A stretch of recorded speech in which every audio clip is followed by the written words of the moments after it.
Viewer discretion is advised.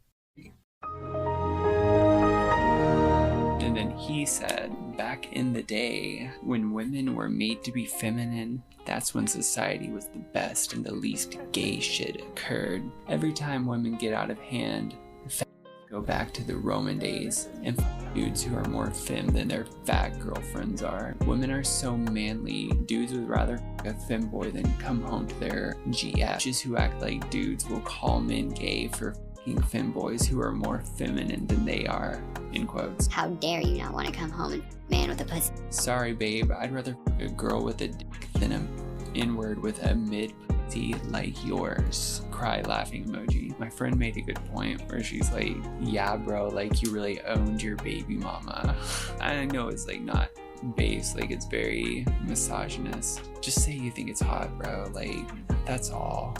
It's not really just how hot he was. Yo, look at this last selfie he sent me, actually, from a new faceless Grindr profile. I'm gonna find it.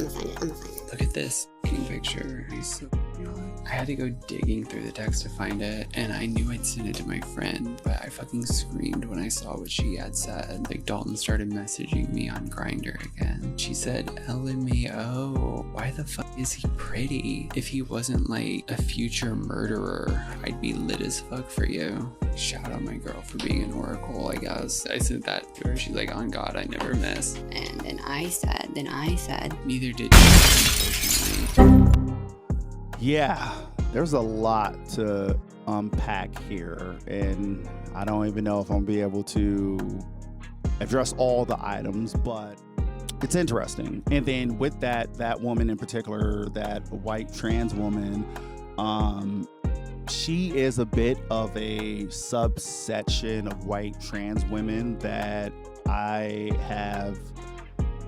have noticed and encountered online, and even, you know, in the dating scene in Arizona, of these white trans women who identify with their whiteness more than they do with their gender identity.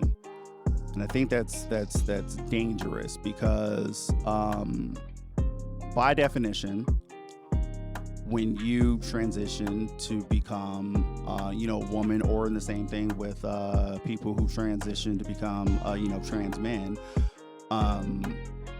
you, by definition, becoming trans, you are a minority now, and you have essentially kind of given up a piece of your white privilege, your whiteness, if you will.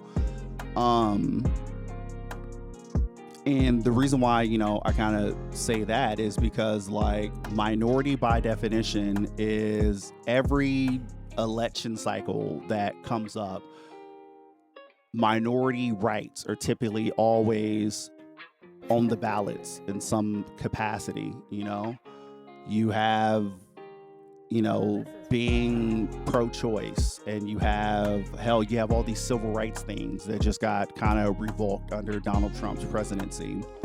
And it's a bunch of laws and stuff that happen every single election cycle that, if you are part of the white heteronormative lifestyle, if you will, you don't ever have to worry about your rights being on the ballot, because your rights are what they're trying to, quote unquote, protect. It's all of us minorities. And so when you transition to being when you're white and you transition to be a trans person, you're now a minority, because now they're passing laws about what restroom that you could use, and they're passing laws if you and how you identify should be viewed as a mental illness. And if you and how you identify as a mental illness, they're trying to take your Second Amendment away, your right to bear arms. And I know several trans women who own guns to protect themselves because it's their Second Amendment, and trans women are often attacked and brutalized in a variety of ways just for being women and not fitting in this heteronormative lifestyle that American conservatism promotes. And so it's one of those things that, a lot of white trans women need to understand, is that you can no longer skate behind this privilege of voting doesn't matter and both sides are the same. when there is one particular side that is actively and aggressively trying to take all of your rights away.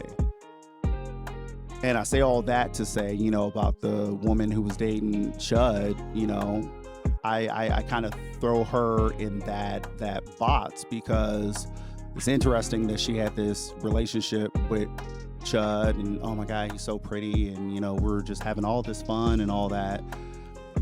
But you didn't care about any of the racism that he had been doing online. Like he was making money off of being a racist piece of shit, like just wanting to piss off black people to the point of one getting aggressive with him so he can kill one. And you were perfectly fine with that. And again, an attack on one minority is an attack on all minorities, and all of us within the wide spectrum of minority living in America, we really need to understand that and continue to look out for one another, because at the end of the day, we are all we got. But yeah, I have a theory too about this. I don't know, the apolitical white person, and maybe, I don't know. I'm born and raised in Arizona, and I will say that Arizona is its own little special place, if you will, because I think Arizona is kind of unlike any other state in America. You have in Arizona, you have a state that has been conservative for a very long time. Hell, Arizona was one of the last states to recognize Martin Luther King Day as a holiday. So Arizona has been conservative at its core since its inception. But then, being someone from Arizona, as you go around and you meet people, you start to realize that the great majority of people in Arizona are not from Arizona. And that's the reason why, as of this last, couple elections, you start to see Arizona like turn blue. And then there's, possibly some redistricting that they're trying to do to, get it back red. But we're at a place now where this long-standing conservative state is now starting to turn blue, and it's because all these outsiders, all these people from New York and from Washington and from California and all these other blue states who have moved out to Arizona, you're starting to see this disconnect. And so with that, I think we have a lot of people within Arizona who we just have experienced America and life completely different than others. And I have met a lot of apolitical white people who are like, I really don't like to get in politics, or they just kind of have this weird relationship with politics. And all of the ones that I've had these deeper conversations with, they all tend to come from conservative families. And so you have these, younger white people who they grow up, they end up becoming friends with or end up dating people who are minorities, or they, become queer, or they get into queer relationships, but they grew up in a conservative family and they become apolitical because they're kind of stuck in this world where they, they're rocking with their minority friends, but their whole upbringing was in this conservative lifestyle.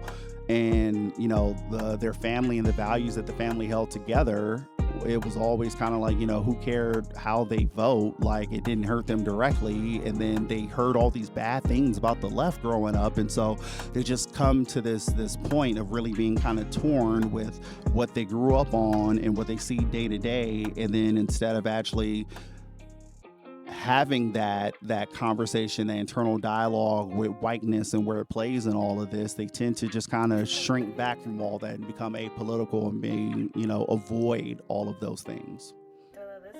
So I don't know.